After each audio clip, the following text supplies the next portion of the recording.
Right honorable member, yet to start our proceedings.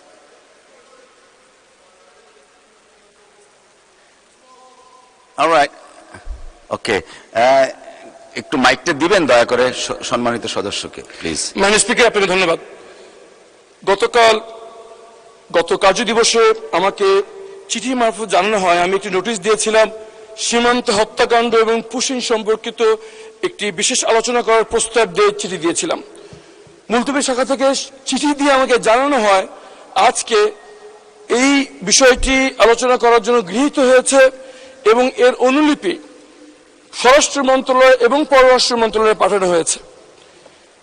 আজকে কিছুক্ষণ আগে মুলতবি শাখা থেকে আমাকে জানানো হলো অনিবার্য কারণবশত এই প্রস্তাবটি যেটি গৃহীত হয়েছিল স্বরাষ্ট্র এবং পররাষ্ট্র মন্ত্রণালয়ের যেখানে চিঠি পাঠানো হয়েছিল অনিবার্য কারণবশত সেটা স্থগিত করা হয়েছে। মাননীয় স্পিকার, আর প্রথম প্রশ্ন, জনগণের রক্তের চেয়ে আর কি গুরুত্ব থাকতে পারে যে এত বড় একটি জনগুরুত্বপূর্ণ বিষয় যেটা কোনো দলীয় এজেন্ডা নয় যে যেটা অনিবার্য কারণগত বশত এটাকে স্থগিত করতে হলো।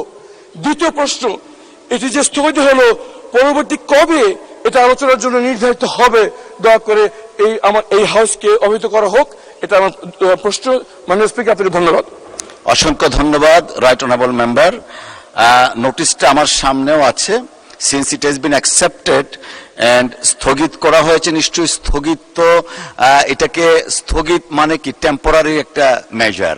সো আমি যতটুকু ধারণা করছি বাজেট অধিবেশন চলছে, আমাদের একটা টাইম ফ্রেমিং কনস্ট্রেনের একটা বিষয় আছে, মানি বিল পাস এবং অন্যান্য জিনিসগুলো। Of course it is very fundamental part.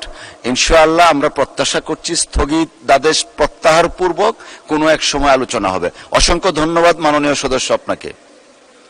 Thank you so much. Please take your seat. Thank you.